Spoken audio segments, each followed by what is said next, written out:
একটা দেশ সভ্য হবে না অসভ্য হবে, এটা হলো তিনটা জিনিসের উপরে।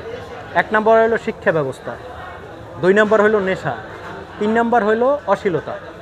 নাটক সিনেমায় যে অশ্লীলতা ছড়াই দিচ্ছে, একটা জাতিকে যদি আপনি ধ্বংস করে দিতে চান তিনটা কাজ করবেন। একটা হলো শিক্ষা ব্যবস্থা ধ্বংস করে দেন, নেশা ঢুকাই দেন ছাত্রছাত্রীদের ভিতরে, সব জায়গায় নেশা ছড়াই দেন, আর নাটক সিনেমার ভিতরে, গানের ভিতরে, কবিতার ভিতরে অশ্লীলতা ঢুকাই দেন। তাই তাতেই একটা জাতিকে আপনার অস্ত্র দিয়ে যুদ্ধ করানো লাগবে না, ওই জাতি এমনিতেই ধ্বংস হয়ে যাবে। তো আমাদের বাংলাদেশের অবস্থা এখন তাই, আমাদের শিক্ষা ব্যবস্থা ধ্বংস করে দেওয়া হয়েছে, শিক্ষার ভিতরে কুশিক্ষা ঢুকাই দেওয়া হয়েছে, প্রত্যেকটা স্কুল কলেজে দেখবেন নেশা ঢুকাই দেওয়া হয়েছে। এখন ছাত্রছাত্রীরা, ছেলেমেয়েরা সবাই এখন নেশা করে। টিচাররা যারা শিক্ষা দিবে তারাই ছাত্রছাত্রীদের সাথে প্রেম করে। একজন শিক্ষক, আমরা বিভিন্ন খবরে দেখি যে 100 জন ছাত্রীর সাথে প্রেম করে, একজন শিক্ষক সে নেশা করে।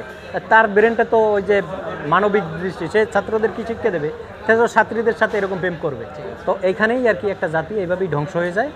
তো এই তিনটা জিনিস যদি আপনারা, একটা দেশের যদি ঠিক থাকে, ওই দেশ কোনো দিন ঠেকাই রাখতে পারবে না, ওই দেশ পৃথিবীর বুকে একটা সুস্থ জাতি হিসেবে গড়ে উঠবে। আর এই তিনটা জিনিস আমাদের দেশের ধ্বংস হয়ে গেছে। আমাদের শিক্ষা ব্যবস্থাও ধ্বংস করে দেওয়া হয়েছে প্ল্যান করে, আমাদের নাটক সিনেমার ভিতরেও অশ্লীলতা, আমাদের ছেলে মেয়েদের হাতেও নেশা ধরাই দেওয়া হয়েছে। তো এই তিনটা জিনিসের দিকে আমাদের রাষ্ট্রের খেয়াল দেওয়া উচিত। সবাইকে ধন্যবাদ। আসসালামু আলাইকুম। এখন আমাদের সাথে ছিলেন জনাব রাজু আহমেদ। ইরার কাছে আমরা একটি এক্সক্লুসিভ ইন্টারভিউ নিলাম এবং সিনেমা জগৎ নিয়ে জানার চেষ্টা করলাম, সিনেমা জগতের আসলে কিভাবে ভালো করা যায় সিনেমা বাংলাদেশে, এবং পরিচালক যারা সিনেমার লেখক রয়েছেন তাদের আসলে কী করা উচিত তিনার মতামত জানান। এতক্ষণ যারা আমাদের সাথে ছিলেন সবাইকে অসংখ্য ধন্যবাদ। আসসালামু আলাইকুম।